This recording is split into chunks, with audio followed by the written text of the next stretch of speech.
এই যে বন্ধুরা তেল দিলাম, তেল দিয়ে পেঁয়াজগুলো দিয়ে দিলাম, পেঁয়াজগুলো একটু লাল লাল হয়ে গেল।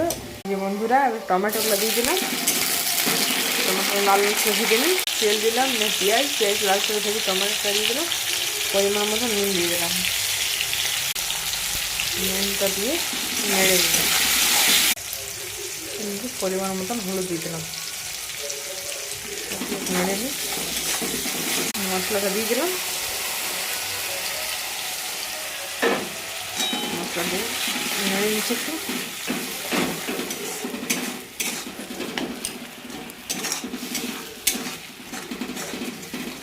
মশলাটা বেশ লাল করে ভাজা হয়ে গেছে, একটু মশলা দিয়ে দিচ্ছি, গরম মশলা